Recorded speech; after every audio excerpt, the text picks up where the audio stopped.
हिंदुस्तान में 30 जनवरी को पहला केस डिटेक्ट होने के बाद भी अहमदाबाद के अंदर नमस्ते ट्रंप होता है। जब लोगों को इलाज नहीं मिला है और लोग मरे हैं, सुप्रीम कोर्ट के हस्तक्षेप के बाद मुफ्त टीकाकरण शुरू हुआ है। सरकार की जवाबदेही है लोगों के मरने के प्रति। सरकार ने इसको सांप्रदायिक रंग देने की भी कोशिश की। नमस्कार, मैं हूं अजय प्रकाश और आप देख रहे हैं जनज्वार। परसों एक आंकड़ा जारी किया WHO ने, जिसके बाद से भारत सरकार से लेकर देश भर में खलबली मची। सरकार का दावा था कि कोरोना के पीरियड में करीब 5 लाख लोगों की मौत, लेकिन WHO कहता है भारत में 47 लाख से ज्यादा उस पीरियड में लोग मरे। सवाल यह है कि 10 गुना करीब ज्यादा एक संस्था जो विश्व स्तर पर स्वास्थ्य के लिए काम करती है, वो किस तरह यह दावा कर देती है, जबकि हमारी सरकार सिर्फ 5 लाख का। सरकार जनता के लिए काम करती है। लोकतंत्र में वो नारा है कि जनता के लिए, जनता द्वारा और जनता के लिए। तो क्या यह सरकार इस रूप में होगी कि अपने ही देश के नागरिकों के मरने को झूठ बोलेगी? और अगर झूठ बोलेगी तो क्यों बोलेगी? और अगर सच है तो WHO को वो काट क्यों नहीं रही है? एक उसने नमूना पेश कर दिया अपनी पार्टी से संबित पात्रा को, जो कि न मंत्री है, न सरकार में है, न जिम्मेदार हैं। वह उन्होंने एक बयान जारी कर दिया। दूसरा, डॉक्टरों के समूह से एक बयान जारी करा दिया। लेकिन सरकार यह बताने को तैयार नहीं है कि आखिरकार उसने तथ्य कैसे जुटाए थे और WHO ने क्या तथ्य जुटाए। इन दोनों को लेकर क्या रगड़ है, क्या सही है, क्या गलत है, इस पूरी बात को समझने के लिए हमारे साथ 3 खास मेहमान जुड़े हुए हैं। सबसे पहले हम आपको परिचय कराएं डॉक्टर AK अरुण से। डॉक्टर AK अरुण जन स्वास्थ्य चिकित्सक हैं और वह लगातार कोरोना के दौरान इलाज में रहे, लोगों की मदद में शामिल रहे और चूंकि सामाजिक रूप से भी सोचते विचारते हैं, तो वह इस पूरी चुनौती को भी झेलते रहे। उसके अलावा हमारे साथ समाजवादी जन परिषद, माफ करिएगा, समाजवादी मंच के कुमार हैं। वह उत्तराखंड से हैं और उन्होंने भी अपने स्तर पर उस दौरान बेहद सक्रियता निभाई और सरकार की भूमिकाओं को भी देखा। उसके अलावा हमारे साथ CD शर्मा हैं, जो अभी नजर नहीं आ रहे। खैर, हो सकता है कोई टेक्निकल प्रॉब्लम हो। ऐसे में हम बातचीत की शुरुआत करते हैं AK अरुण साहब से। डॉक्टर साहब, सवाल ये है कि आखिरकार एक सरकार जो जनता द्वारा चुनी गई है, जनता के लिए चुनी गई है, वह क्या झूठ बोल रही थी और WHO सही कह रहा है, या फिर बात कुछ और है? देखिए, ये आंकड़ों का खेल तो सरकार ने ही शुरू किया। पिछले कई वर्षों से हम लोग पब्लिक हेल्थ एक्टिविस्ट हैं। हमारे पास ऑथेंटिक आंकड़े सरकार के सोर्स से तो नहीं मिल रहे, और जब कभी ज़रूरत होती है रिसर्च में या फिर कभी इस तरह के पब्लिक प्लेटफॉर्म पे, तो हम लोग बहुत मशक्क़त करके आंकड़ों को जोड़ तोड़ कर फिर उसका एक तरह से आकलन तैयार करते हैं और उसके आधार पर हम कोई बात कह पाते हैं। पहले योजना आयोग हुआ करता था, अब नीति आयोग है, और नीति आयोग के पास यही सब जिम्मेवारियां थी कि वो योजना बनाएंगे, फिर जो गतिविधियां हुई है उसके आधार पर वो आंकड़े रखेंगे।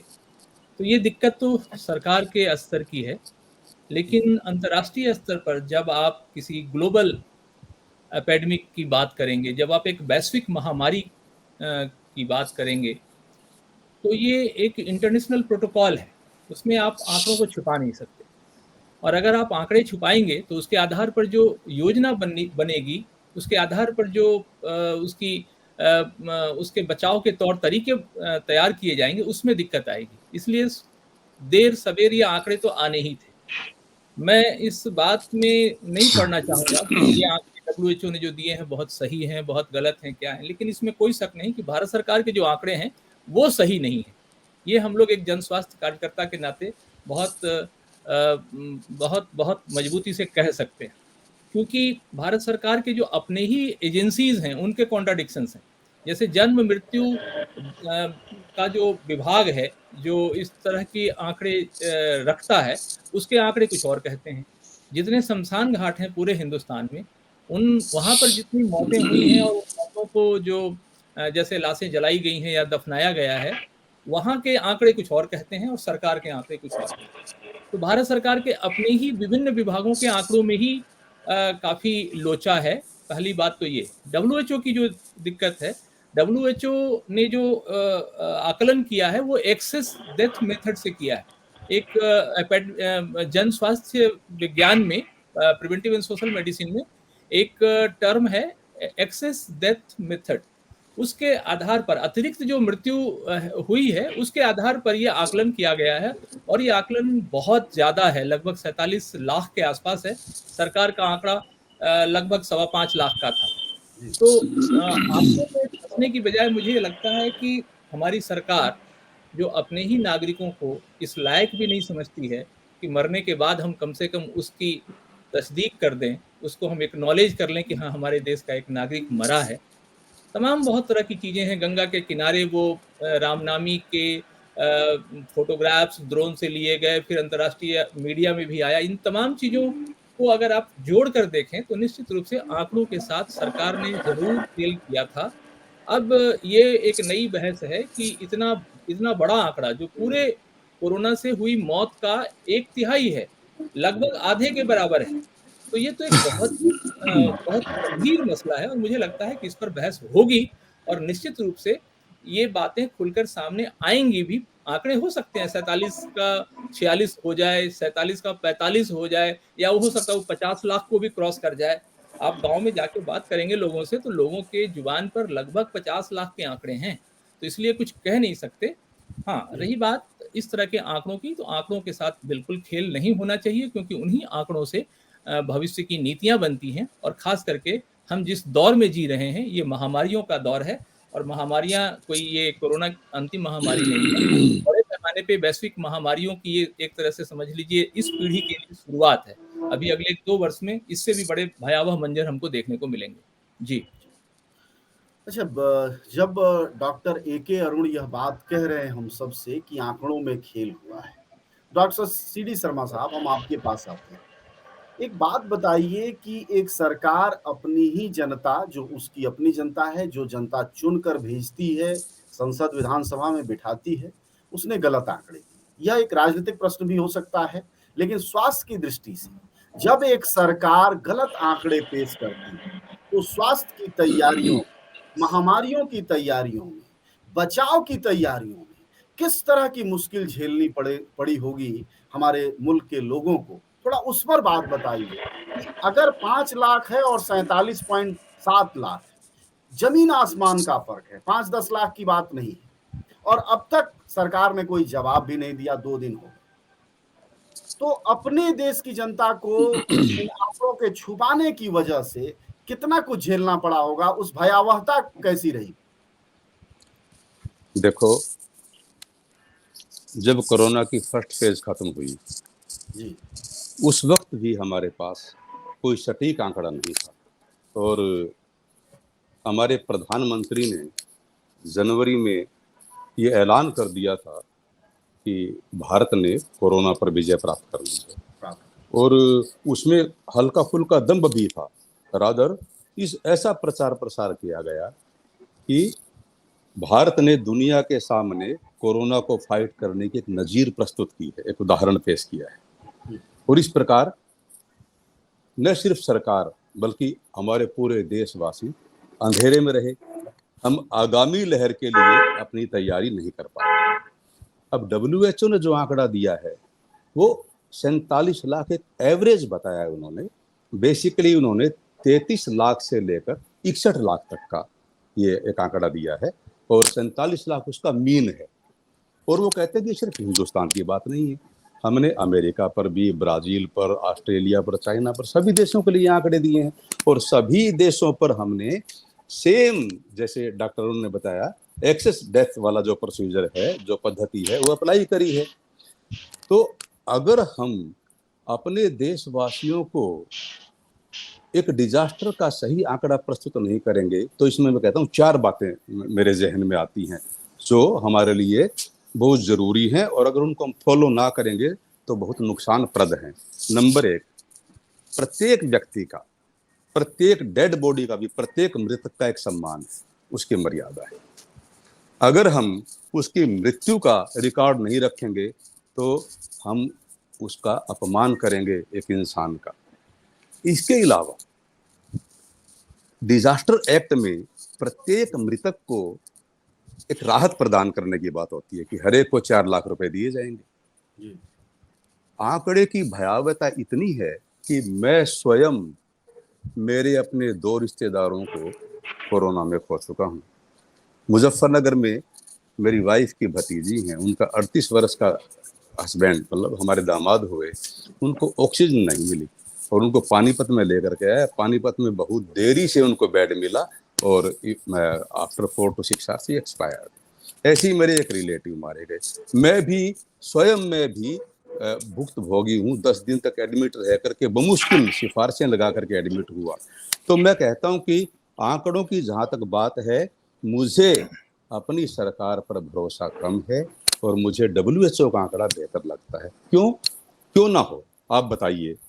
ऐसी सरकार और हमारी सारी राज्य सरकारें भी जो कहती है कि कोरोना काल में एक भी व्यक्ति ऑक्सीजन के बगैर नहीं मरा, कौन विश्वास करेगा इन बातों को? हम देशवासी खुद नहीं करते, ये विदेशी एजेंसियां क्यों करेंगी? आप बताइए। WHO कहती है कि हमारी, सबको याद होगा कि लोग सिलेंडर के लिए लाइन लगाए थे, घूम रहे थे, पत्नी मुंह से ऑक्सीजन देती हुई वीडियो में दिखाई दे रही हैं। मैं डॉक्टर हूँ, मेरे स्वयं गुड़गांव से एक डॉक्टर कलीग का मेरे पास फोन आया कि CD शर्मा, अगर 20,000 में, 30,000 में, 40,000 में भी अगर कोई सिलेंडर आप हमें मुहैया करवा सकते हैं तो हम आपके शुक्रगुजार होंगे। मेरी बहन अमेरिका है, उनकी क्लास फेलो यहाँ दिल्ली में थी, बेड नहीं मिला। बहुत मशक्कत के बाद हम कुरुक्षेत्र में बेड दिलवा पाए। और मैं ये कहता हूँ कि परिवार तो शायद कोई बच गया हो, लेकिन कुटुंब, एक्सटेंडेड फैमिली जो है, उस प्रत्येक एक्सटेंडेड फैमिली के अंदर अगर हम एग्नेट्स और कोग्नेट्स को मिलाएं, जरूर हिंदुस्तान में मौतें हुई हैं। ये जो आंकड़ा है, ये जो कहते हैं कि 47 लाख मौतें हुई है, अगर इसको हम हिंदुस्तान की आबादी से डिवाइड करें तो यूं मानो कि 300 में से, अब हिंदुस्तान 140 करोड़ की आबादी का देश है, अप्रोक्स 300 में से एक मृत्यु हुई है। मेरा छोटा सा कस्बा गोहाना है, इसकी आबादी 70-80 हजार है। यहाँ पर 300 से लेकर के 500 तक मौतें हुई। बहुत सी मौतों का रिकॉर्ड ही नहीं है। अच्छा, रिकॉर्ड नहीं होने से जो एक सर नुकसान हुआ होगा, क्योंकि वह कोरोना मौतों के आइडेंटिफिकेशन के बाद ही वो 4 लाख देना है, मजबूरी है। तो इसमें ये भी एक मुआवजा भी नहीं देना पड़ा, मुआवजा भी नहीं देना पड़ा, किसी को भी आज तक मुआवजा नहीं दिया गया।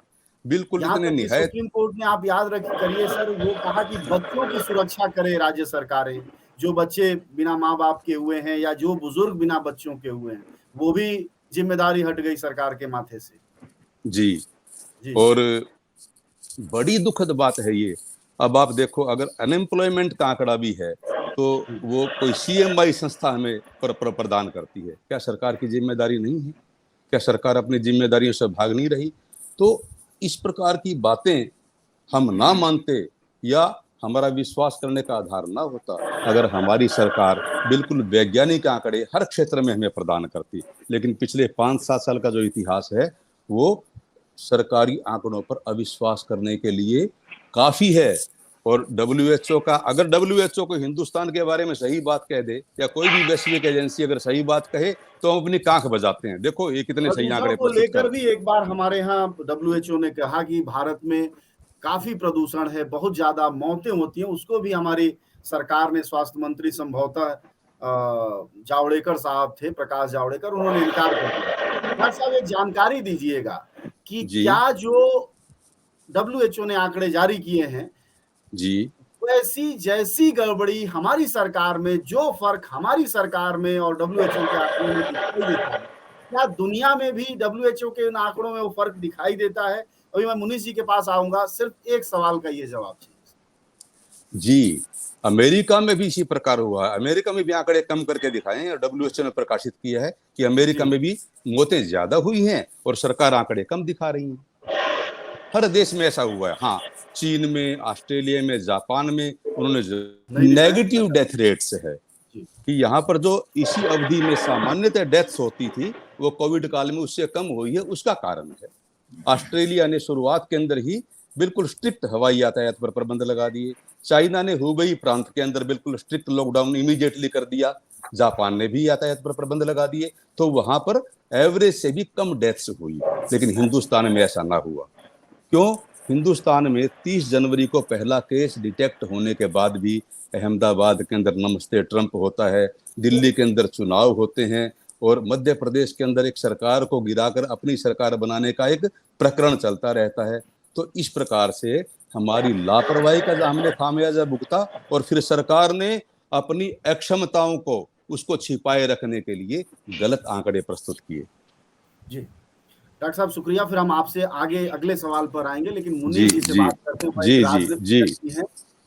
मुनीष जी ये बताइएगा कि हर सरकार का फायदा होता है अपने कृत्य से या नुकसान होता है? एक सरकार जब आंकड़े छुपाती है तो उसका राजनीतिक सामाजिक उसको क्या फायदा होता है आपकी दृष्टि में? क्या मिला होगा हमारी मोदी की प्रबल ताकत वाली सरकार को जब 47 लाख की जगह 5 लाख बताया होगा? क्योंकि डॉक्टर साहब जो बात कह रहे हैं उससे भारत का हर व्यक्ति CD शर्मा की बात से सहमत होगा कि परिवार में तो नहीं, लेकिन कुटुंब अगर जोड़ेंगे तो हर कुटुंब में जरूर किसी न किसी की मौत हुई होगी। जी मुनीष जी। देखिए, जो सरकार है, हमारे देश के अंदर जो पूरा हेल्थ का इंफ्रास्ट्रक्चर है वो बहुत कमजोर है, और जब लोगों को इलाज नहीं मिला है और लोग मरे हैं तो सरकार की जवाबदेही है लोगों के मरने के प्रति। तो सरकार उस जवाबदेही से बचना चाहती है, और इसीलिए वो सही आंकड़ा लोगों के बीच में लेकर के नहीं आई। और होता यह है कि हमारे देश के अंदर लोगों की एक तो याददाश्त बहुत कमजोर है, लोगों को याद नहीं रहता है, और दूसरी बात यह है कि पूरा का पूरा जब ये कोरोना काल के अंदर लोग मरे, मरने के साथ साथ इस पूरे की पूरी जो कोरोना से मौतें हो रही थी, सरकार ने इसको सांप्रदायिक रंग देने की भी कोशिश की, और उसमें एक हद तक वो कामयाब भी हुई। मुस्लिमों को टारगेट किया गया, मौलाना साहब को टारगेट किया गया, और पूरी की पूरी जो कोरोना को लेकर के सरकार की असफलता थी उसको सरकार ने डाइवर्ट कर दिया, और उसको जब डाइवर्ट किया तो वो आंकड़ों में भी डाइवर्ट हो गई और इलाज में भी डाइवर्ट हो गई। मैं आपको बताता हूँ कि आगरा का एक पारस अस्पताल है, सरकार ने सुप्रीम कोर्ट में कहा कि ऑक्सीजन की कमी से कोई नहीं मारा गया। वहां पर एक मॉक ड्रिल होती है, यही टाइम था पिछले साल का, और ये वहां का डॉक्टर का ऑडियो वायरल हुआ, हम सब लोगों ने सुना उसको, कि 5 मिनट के लिए आप ऑक्सीजन बंद कर दीजिए, जो मरने वाला हो वो मर जाए, और कई दर्जन लोग, दर्जन से ज्यादा लोग उस मॉक ड्रिल में मर गए। लेकिन अभी मैं पिछले दिनों देख रहा था कि उस अस्पताल को क्लीन चिट। तो हमारे देश के अंदर दरअसल होता ही है कि जो सत्ता पर बैठे हुए लोग हैं उनकी जो समाज के प्रति जो जवाबदेही है वो कुछ नहीं है, असंवेदनशीलता बहुत ज्यादा है। जो सत्ता पर बैठे हुए लोग हैं, जो अधिकारी वर्ग है, और उसका परिणाम ये होता है कि वो अपने आंकड़ों को भी हेरफेर कर लेते हैं, और जनता के बीच में जैसा चाहते हैं वैसा माहौल भी बना लेते हैं, और मीडिया भी इसके अंदर पूरी की पूरी भूमिका निभाता है। आप देख लीजिए कि जो भी लोग आज की तारीख में टीवी देखते हैं, जो भी लोग आज की तारीख में सोशल मीडिया से जुड़े हुए हैं, तो जनजुआड़ जैसे या इस तरीके की जितने भी चैनल काम कर रहे हैं या वेबसाइटें काम कर रही हैं, उनकी अप्रोच अभी उतनी नहीं है जितनी जो GTV टाइप के जो चैनल है उनकी जो अप्रोच है वो बहुत ज्यादा है। तो उसके माध्यम से भी सरकारें अपनी तमाम चीजें लेकर के आ जाती है, और यही कारण है कि जो कोरोना काल है, कोरोना काल के अंदर जो लोगों के अंदर इतनी सारी परेशानियां हुई, हम तो जब हम लोगों ने एक हेल्पलाइन शुरू की तो हम लोगों को कहना पड़ा कि लोग हमसे ऑक्सीजन के बारे में ना कहें।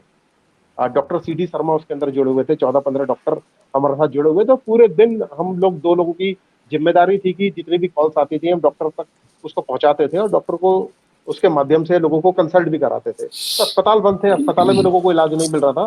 तो ये जितनी भी जवाबदेही है सरकार को, जो भी कुछ ठीक करना था, कोरोना के बाद भी सरकार ने कुछ ठीक भी नहीं किया है। स्थितियां बहुत खराब है, और अभी जैसा कह रहे हैं कि चौथी लहर आने वाली है, ये डॉक्टर साहब ज्यादा बेहतर बताएंगे कि वो कितनी ज्यादा सेकंड वेव के मुकाबले कितनी ज्यादा खतरनाक होगी, कम खतरनाक होगी। लेकिन यदि देश के अंदर सेकंड वेव जैसी फिर कोई लहर आ गई, फिर कोई वेव आ गई, तो आप यकीन मानिए कि देश के अंदर सरकार की कोई तैयारी नहीं। हम तो अस्पतालों के अंदर भी देख रहे हैं, जो दूसरी तीसरी चीजें हैं वो भी देख रहे हैं, लेकिन लोगों के लिए अभी भी 2 साल बाद भी देश के अंदर कुछ भी मौजूद नहीं है जो लोगों के लिए होना चाहिए। जी एक तो इंफ्रास्ट्रक्चर नहीं है डॉक्टर, एक कह रहा हूँ, जैसा कि मुनीष जी कह रहे हैं, आप भी इस बात से सहमत होंगे। एक बात और समझना चाहेंगे आपसे कि जब कोरोना की मौतें हो रही थी पिछले वर्ष, यही वक्त था जब हम आप बात कर रहे हैं, तो उसमें एक खेल हुआ। हम लोग गांव में जा रहे थे पत्रकार होने के नाते, जिन गांवों में लोग कोरोना के चरम पीरियड, मतलब 15 अप्रैल से लेकर और 30 मई के बीच मौतें हुई थी, उन गांवों में भी लोग मानने को तैयार नहीं थे कि हमारे घरों में लोग कोरोना से मरे। बहुत लोग कहते थे बुजुर्ग हैं, कुछ ऐसे मर गए। तो क्या यह भी सरकार के लिए बड़ा ही बेहतर साबित हुआ ऐसी स्थितियां कि जब लोगों ने खुद ही मान लिया कि साहब हमारे यहाँ घर वाला कोरोना से मरा, ये स्थिति भी नहीं, तो मैं रही आपसे होगी जिसकी वजह से जी जी, मैं आपसे सहमत नहीं हूँ, ऐसा नहीं है। हाँ कुछ इलाके में शायद आपने देखा होगा, हम्म, लेकिन वो मैं उसको अपवाद मानता हूँ। मैं बहुत साफ तौर पर कहना चाहता हूँ, मुनीष जी ने एक बहुत अच्छी बात कही और उन बातों को मैं उसको इंडोर्स भी करूँगा। महामारी में सबसे ज़्यादा खतरनाक होता है असंवेदनशीलता या संवेदनहीनता। इस महामारी में सबसे ज़्यादा लोगों को जो दुख पहुंचाया है वो है सरकार की संवेदनहीनता और लोगों की असंवेदनशीलता। इन दो चीज़ों की वजह से मौतों का आंकड़ा बिल्कुल भयावह है। मैं आपको सेकेंड वेव की बात बताता हूँ। सेकेंड वेव में अकेले 27 से 30 लाख मौतें हैं। पहले वेव में 2020 के शुरुआती दौर में उसको अगर आप जुलाई अगस्त तक भी लेके जाएं, उसके बाद थोड़ा सा मौतों का सिलसिला थमा था अगस्त सितंबर के बाद, वो करीब 68,000 के आसपास था। सबसे ज्यादा मौतें सेकेंड वेव में हुई हैं और यही वो दौर है जिसको डॉक्टर शर्मा साहब भी बता रहे थे, जिस समय कई राज्यों में चुनाव हो रहे थे, बड़ी बड़ी रैलियां हो रही थी। पहले ही वेव के दौर में ट्रंप साहब आए थे और लगभग उसके बाद से अचानक मौतों का आंकड़ा बढ़ा था, संक्रमण की दर बढ़ गई थी। तो लोगों के मन में जो परसेप्शन है वो देखिए इस बात पर डिपेंड करता है कि हमारी सरकार या हमारा पड़ोसी कितना संवेदनशील है। उनको लग गया कि सरकार कुछ नहीं करेगी। आप ध्यान दीजिए, सुप्रीम कोर्ट के हस्तक्षेप के बाद मुफ्त टीकाकरण शुरू हुआ है। सरकार ने बजट में 35,000 करोड़ रुपया टीकाकरण के लिए जाहिर कर दिया था घोषित रूप से, लेकिन सरकार ने टीके की दर भी तय कर दी थी कि स्टेट को इतने रेट में मिलेगा, सेंटर इतने रेट में खरीदेगा। और लगभग मानसिक तैयारी, हम जैसे लोग भी, कई लोग जब हमारे पास आते हैं तो हम लोग भी कह रहे थे ठीक है भाई कौन सा टीका लेना चाहिए डॉक्टर साहब, हम लोग बताते थे फलां ले लेना। अरे डॉक्टर साहब उसका तो 2,000 है, उसका 1,500 है, ऐसी ऐसी बातें चल रही।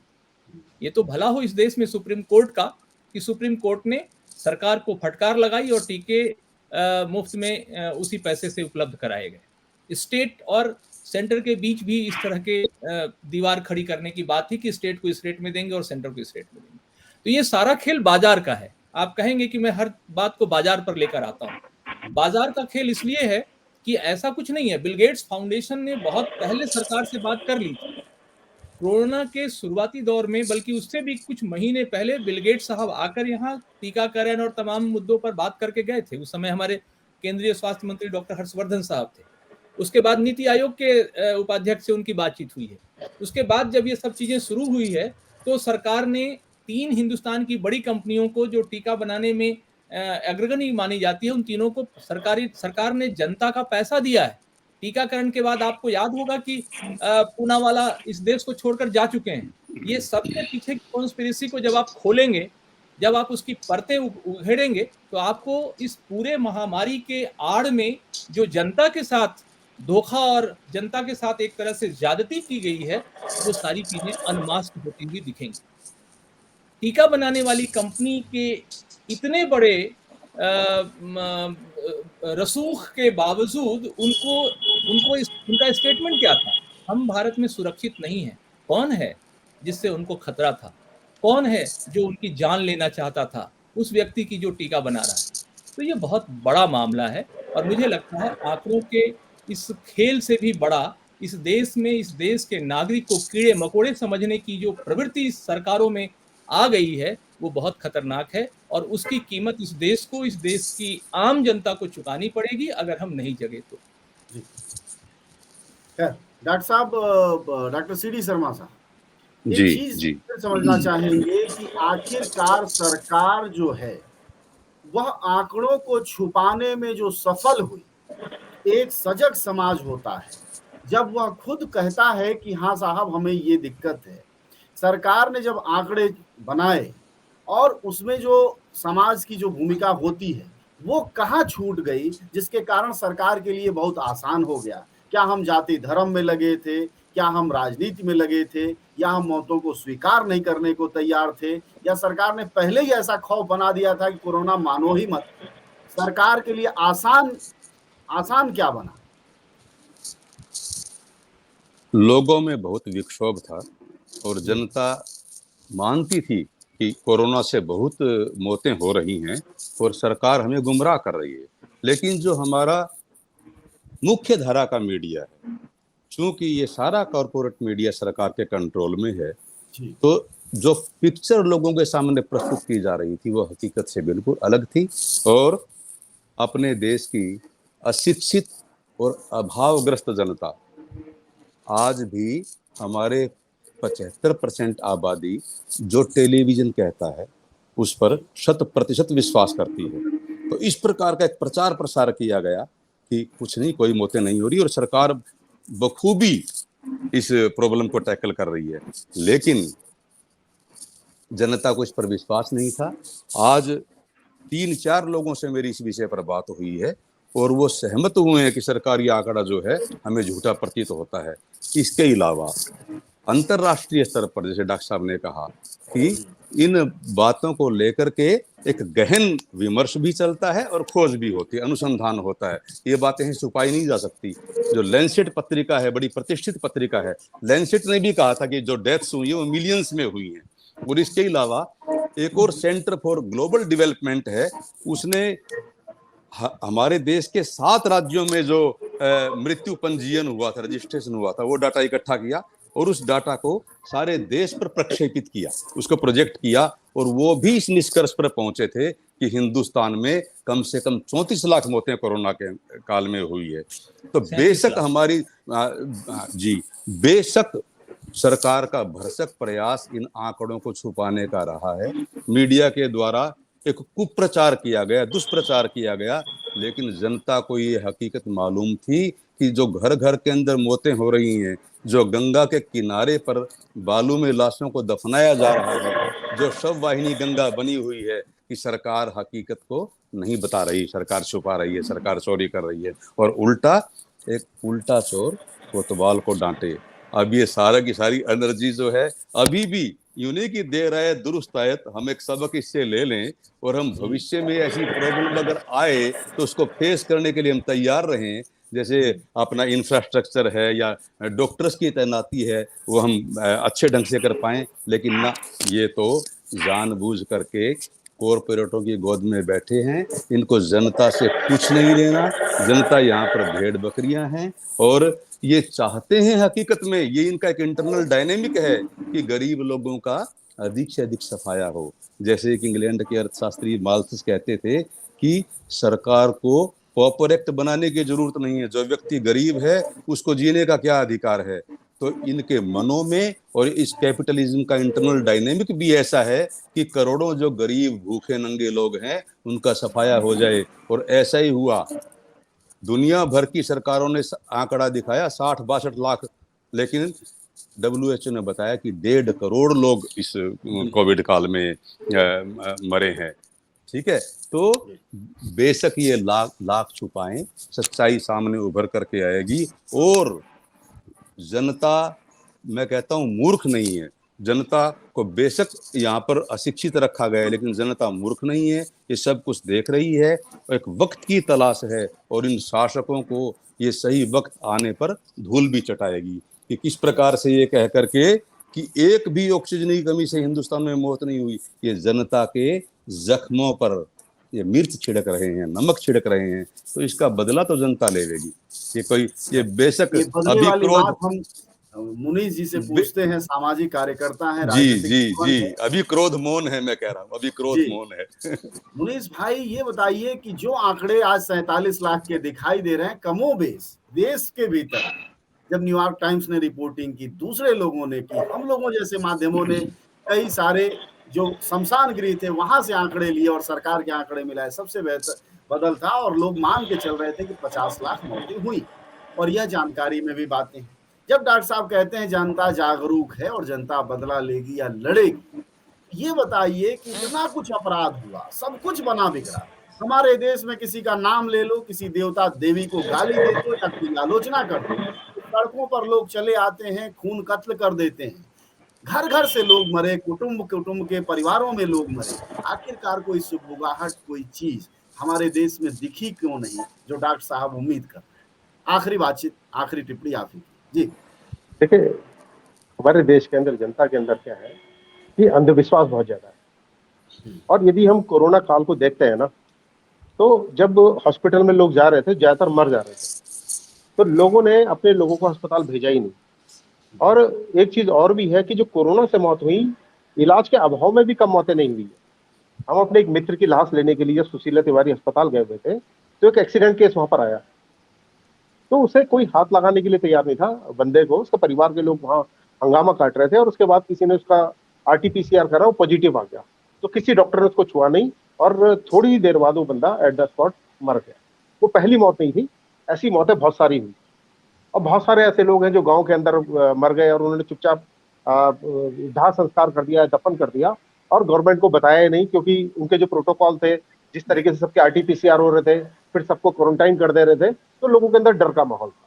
अब देखो, लोगों की जहां तक बात है कि लोग अपने आप नहीं लड़ेंगे। लोग यदि लड़ेंगे तो लोगों के बीच में काम करने वाले लोग चाहिए, उनको जागरूक करने वाले लोग चाहिए। और ये जो फोर्सेज है देश के अंदर, अभी बहुत कमजोर फोर्सेज है, कि जो लोगों के बीच में जाएं, उनको सही रास्ता दिखाएं, उनको संघर्षों के लिए तैयार करें, और उनको ये बताएं कि भाई जो तुम्हारी मौतें हुई हैं, इसके लिए भारत सरकार की नीतियां जिम्मेदार हैं। कोरोना उतना जिम्मेदार नहीं है जितनी सरकार की नीतियां जिम्मेदार है।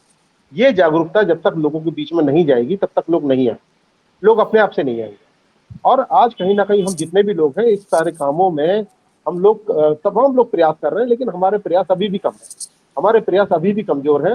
हमारे जो लोगों के अंदर जो हमारी पहुंच है, जो आम गांव के अंदर, मोहल्लों के अंदर, कस्बों के अंदर, फैक्ट्रियों के अंदर, खेत खलिहानों के अंदर जिस रूप में अभी काम करने की जरूरत है, जितनी व्यापकता से काम करने की जरूरत है, अभी वो तैयारी हमारी कम है। इसलिए जनता अभी हमारे साथ, या जो परिवर्तन का भी फोर्सेज है, उनके साथ कम आ रही है। लेकिन ऐसा नहीं है कि हमेशा ऐसा ही रहे। जनता बहुत सारी चीजों को समझ भी रही है और सीख भी रही है। जब ये कोरोना काल में लोगों को इलाज नहीं मिल रहा था, तो मैं देख रहा था कि तमाम भाजपा के लोग, जो उसके जुड़े हुए लोग थे, जो उनके पदाधिकारी थे, वो भी अपनी सरकार के खिलाफ खुल करके बोल रहे थे, और आज भी उससे नाराज है। तो ऐसा नहीं है कि जो अभी मेरे से पहले जो डॉक्टर साहब जिस सवाल को उठा रहे थे, देखिए वो सवाल तो महत्वपूर्ण सवाल है। और आज हम लोग देख रहे हैं कि जो भारत सरकार ने 2017 में जो हेल्थ नीति प्रस्तावित की है, उसको यदि मैं पिछले दिनों में देख रहा था, उस पूरी हेल्थ पॉलिसी को, तो आखिरी में गवर्नमेंट ने कहा कि लोग ये देश के अंदर कह रहे हैं कि स्वास्थ्य को मौलिक अधिकार घोषित किया जाए। तो वो सरकार खुद कह रही है कि ये बात तो लोगों की सही है, लेकिन हम कर नहीं सकते हैं। हम उसके लिए, मतलब हमारे पास इंफ्रास्ट्रक्चर नहीं है, हमारे पास तैयारियां नहीं है। क्यों? अब वो तैयारी इसलिए नहीं है कि सरकार का यदि 35 लाख करोड़ का बजट है, तो 12-13 लाख कर्ज की अदायगी में चले जाता है, 15 लाख हथियारों पे खर्च हो जाता है, सेना पे खर्च हो जाता है, तो लोगों के लिए बचता ही क्या है ना? तो अभी लोगों के बीच में इन सारी चीजों को जब लेकर के हम लोग लगातार जा रहे हैं, और ऐसा भी नहीं है कि लोग नहीं समझ रहे हैं, लोग समझ भी रहे हैं, लोग लामबंद भी हो रहे हैं, लेकिन अभी वो चीजें कमजोर हैं, और नीचे ही धीरे धीरे वो समय आ रहा है कि लोग सच्चाइयों से वाकिफ हो रहे हैं। और सबसे बड़ी बात यह है कि कम्युनल बंटवारा बहुत ज्यादा स्ट्रांग है। यदि कोरोना से लड़ाई है, तो लड़ाई वो मुसलमानों के खिलाफ डाइवर्ट कर दी गई।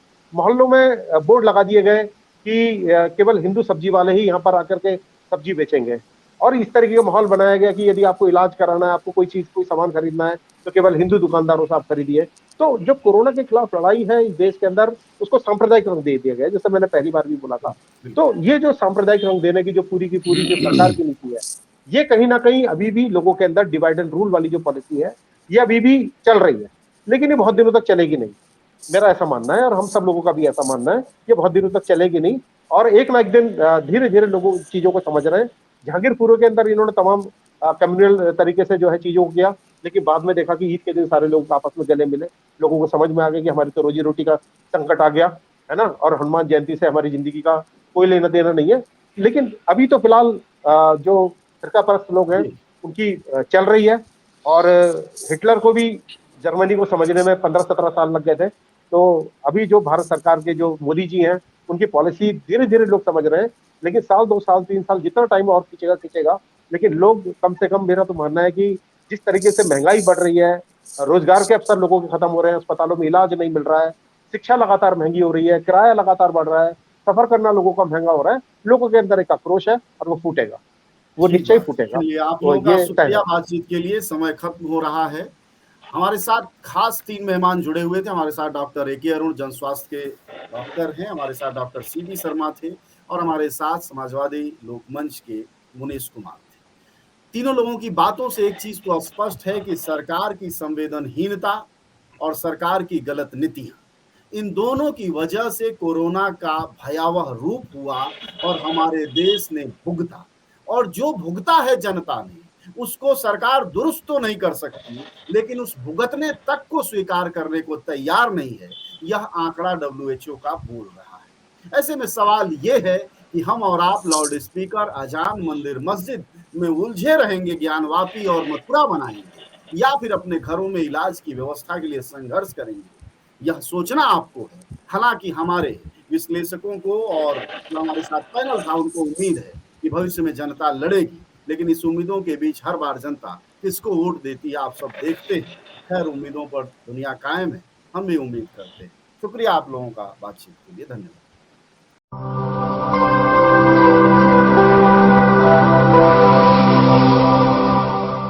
जन ज्वार, जनता की